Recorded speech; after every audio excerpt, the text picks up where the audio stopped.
Good morning, everyone. This is your class for economics, and in this class, we are going to start our chapter number 2C, that is Indian foreign trade. Okay, so first of all, let's understand what is foreign trade. I can say in the simplest way that foreign trade is the composition of import as well as export. When these things are called and combined, this is called foreign trade when we are purchasing something or selling something to the foreign country. Every country have something in excess and something have deficit.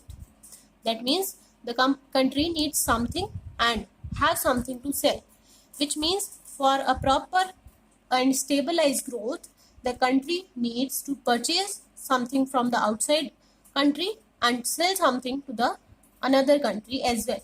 So when we are exporting and importing from another country, we are doing foreign trade. This is the meaning of foreign trade. Now let's talk about some features or importance of foreign trade. Let's go with the importance first. So the first one will be division of labor and specialization. Okay, so what does this mean? That foreign trade leads to division of labor and specialization in the world.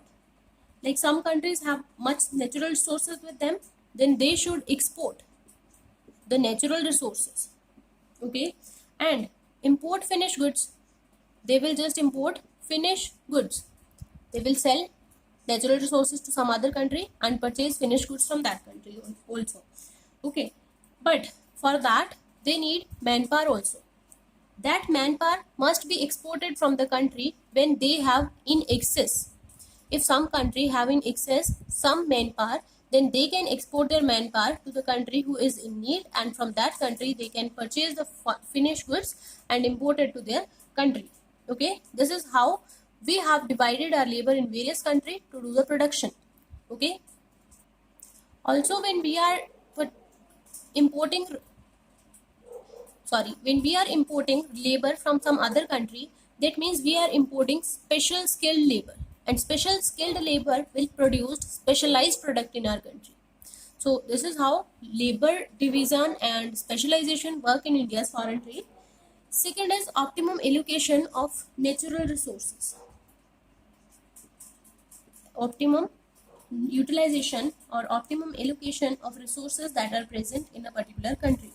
Because if you are using up to your need and you are exporting the excess, then there will be no wastage of any natural resource. The wastage will be minimum. Why? Because we will use what we need and excess will be exported by us to earn money. So this will be a proper utilization of natural resources. Next is equality in prices. Prices can be stabilized in foreign trade. It helps to keep the demand and supply position stable. Whenever there are very much high demands, then we can just make supply of goods from foreign country also, because the foreign trade is available.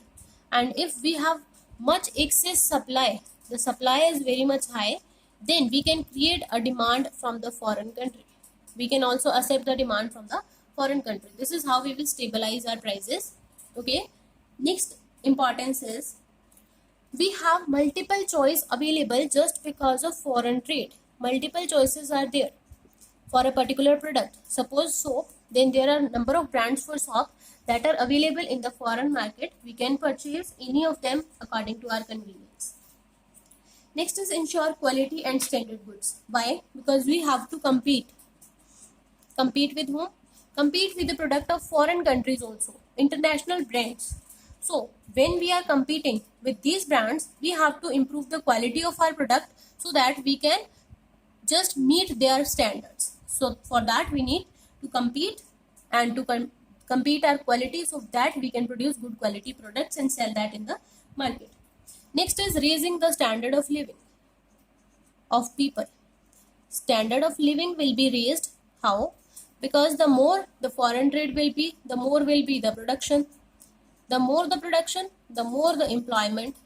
More employment means more income, and more income will ultimately give rise to standard of living of people. Okay.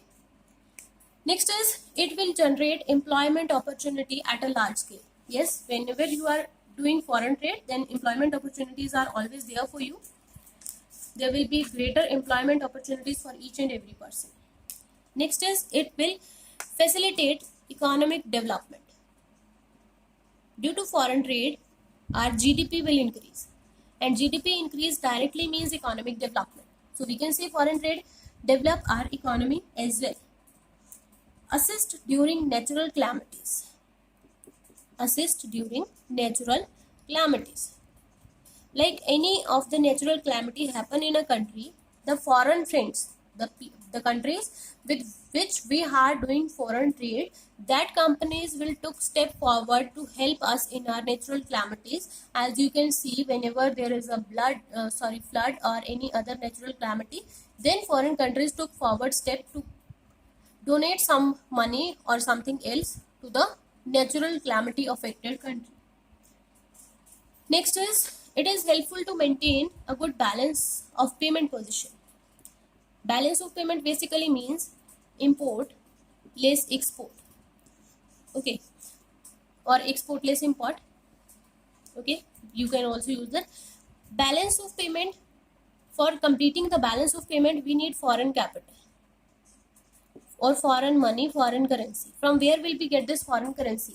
By foreign trade, because whenever we sell our products in the foreign country, we will get their currency in return. So this is how we gain foreign currency through foreign trade. Okay. Next is it brings reputation as well as goodwill for the firm. It brings goodwill for the firm. When we are producing good quality product, we are competing the foreign market, then our reputation will simultaneously increase. Okay, and it also promotes the world peace, because when we are friendly with other countries, it will be a promotion of world peace. Now foreign trade in India can be started from 4 different aspects. The first one will be volume of trade, the second will be composition, the third is direction, and the fourth is balance of trade. The first one, that is volume of trade. Volume of trade means how much we are exporting and how much we are importing. So for that particular thing, we should know some particulars or some data that is derived from Economic Survey of India. According to that, the volume of trade in India has been raised simultaneously. Volume of trade in India at the time of independence was moderate. That means not very much high, not very much low. Because Britishers were consuming our raw material and they were sending us finished product. Okay, but in present era, what is happening? That we have developed much volume of trade because we have increased our export. Next is composition of foreign trade. So composition means what are the things that are consisting in the foreign trade. So that will be import as well as export. So our main things in export are agriculture product, and the main things in import are crude oil and other machine made things. Okay, these are the major shares of India's export and import. While talking about export, it consists of agriculture goods, manufactured goods, petroleum, minerals, and such things. And India's foreign trade, that is export, the special part of export, have increased very much throughout 3 years. The last 3 years were good for export in the country. Talking about import, we are importing capital goods, petroleum, intermediate goods, and chemical fertilizers to our country.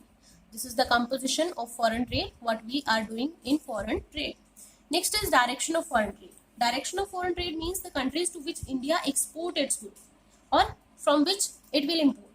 Which means if we are selling it to China, then we will say outward direction.